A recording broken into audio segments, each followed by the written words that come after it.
Hey, there you are. If you like the content I bring, your help is essential. For the channel to remain active and grow more and more, I need your support. Each new follower is a huge incentive to continue creating exciting stories and videos full of fun and adventures. Also, by subscribing, you help me convert this passion into sustainable work, which allows me to offer you even more surprising content. As soon as you don't forget to subscribe, please like and share.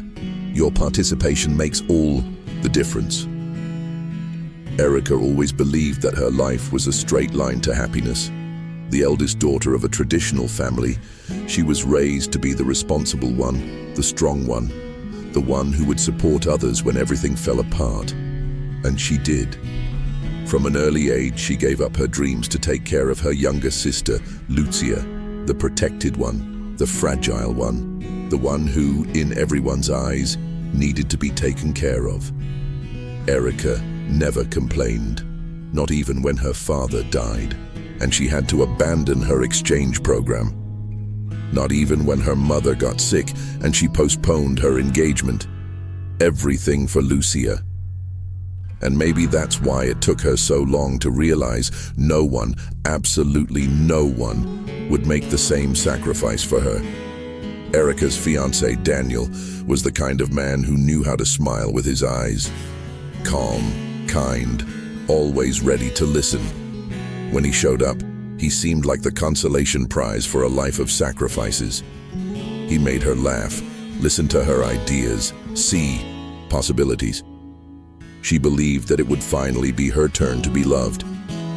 But there was something about Daniel that she didn't want to see. An attachment to social media that was too silent, an exchange of glances with Lucia that was too quick. A detail here, another there. But love, when it's too pure, blinds. And Erica was blind, even more so when one night she came home early and heard her sister laughing on the couch with Daniel together. The shock paralyzed her.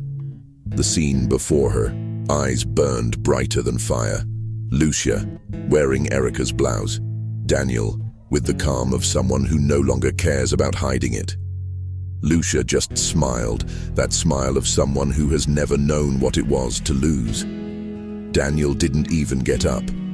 "I'm sorry," he said, but his eyes said otherwise. He didn't feel it. Maybe he never had. Lucia then threw the last stone. "You've always had everything, Erica. For the first time, I chose something for myself." Erica didn't cry. She didn't scream. She just felt the ground disappear. It was like dying standing up. The news spread quickly. At work, in family groups, between neighbors' lines. Daniel and Lucia didn't hide their new relationship. There were photos, dinners, kisses in public. Erica became the betrayed woman, abandoned by her sister and her fiancé. The joke of the town. Her relatives whispered that she must have done something. Her friends disappeared like dust in the wind. Her mother, she fell silent. Maybe out of shame, maybe out of preference. Lucia was the darling after all. And Erica, she locked herself away. The apartment that was once bright became dark and silent. But too much pain, when it doesn't kill, transforms. Months passed, and Erica didn't beg. She didn't send drunken text messages. She didn't make a scene in front of restaurants. She disappeared. She cut her hair, moved to another city, and gave up her family name. She started working as a financial consultant again. Quiet, discreet, and efficient. People started listening to her. Important clients recommended her, and she grew. But what no one saw was what was growing inside. A plan. Revenge wasn't a word Erica used, but justice. That was it. And she knew that to expose the rot, she needed to be on top. And then came the opportunity. A business group interested in investing in Daniel's company sought out Erica as a consultant to evaluate the business. Irony of fate, they said. But fate never makes mistakes. It only delivers. She accepted, of course. She disguised her name. She acted professionally. She analyzed contracts, studied debts, dug up what had been buried for years. And when the proposal was finally rejected by the investors, Daniel had a public meltdown. The company he wanted to expand was exposed as unstable, in debt, and driven by impulsive decisions. Daniel tried to understand who had done it. He sought out lawyers, tried to rebuild ties with former investors, but nothing worked. His image was tarnished.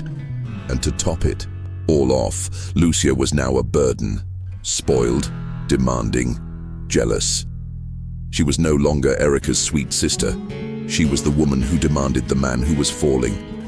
Daniel now saw Erica from afar, strong, firm, unreachable, but he wasn't sure if it was regret or admiration. Lucia, on the other hand, was beginning to notice the emptiness. Friends avoided her. Her mother fell ill. And who would take care of her now?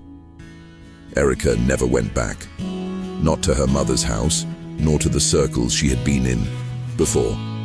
She built something new. She met people who didn't know her story, but in silence, she still carried the pain. Her sister's betrayal no longer hurt like it used to. Now it was a memory.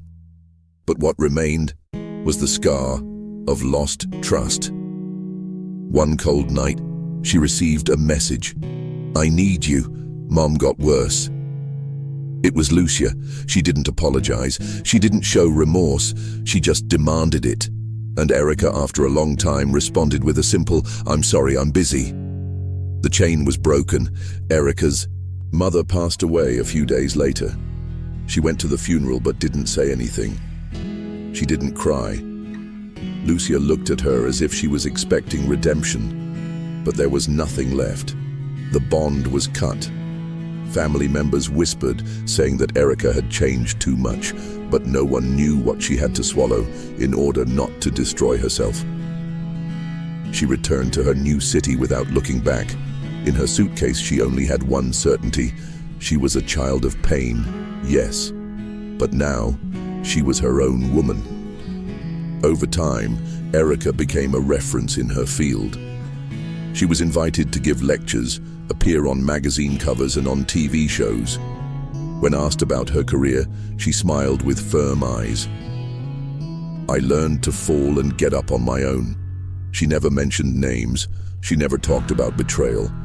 She learned that some pains, when exposed too much, become a spectacle, and hers now was a victory.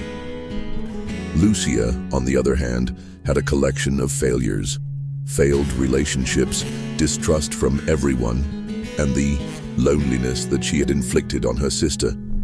Daniel, he lived with his parents fighting lawsuits, and Erica, she kept going. But not everything was calm. In her new city, Erica found someone, a client, then a friend, then something more. At first she resisted. She was too afraid to trust. But little by little she allowed herself to. It wasn't like before. She didn't expect fairy tales. She knew who she was, and she knew she deserved to be chosen. Not out of convenience, but because of her essence. And he, Andre, was different. He never tried to save her. He just walked by. And maybe that was what she always needed. On a last visit to her hometown, Erica passed by her old house, empty, sold. And she felt a peace she never thought would exist. It didn't hurt. There was no anger, just a light silence. In the car, she looked at herself in the mirror. There was a woman who was reborn, who lost everything and yet found more than she ever dreamed of. For the first time, she understood sometimes losing is gaining freedom. Years later, at an important awards ceremony, Erica was honored as one of the most influential women in the country. When she went up on stage, she looked at the audience. There were unfamiliar faces, and one familiar face, Lucia, aged, alone. In her eyes, the weight of what she could never undo. Erica took a deep breath, and in her speech she simply said, "Pain teaches, loneliness strengthens, and self-love saves." And there, on that stage, She didn't speak to the audience. She spoke to herself, to the woman who never gave up. Lucia left before the end. I couldn't hear everything. She cried in the car. For the first time, she understood that it wasn't just guilt. It was a consequence. And that Erica didn't take revenge. She just moved on. And that, perhaps, was the greatest punishment. While Erica lived, Lucia survived. Her sister's absence became an echo. But it was too late. The bridge was set on fire the moment she chose her own ego over blood. In the end, Erica wrote a book. She called it Silence Hurts But Heals. She didn't tell her story in detail, but those who knew her knew.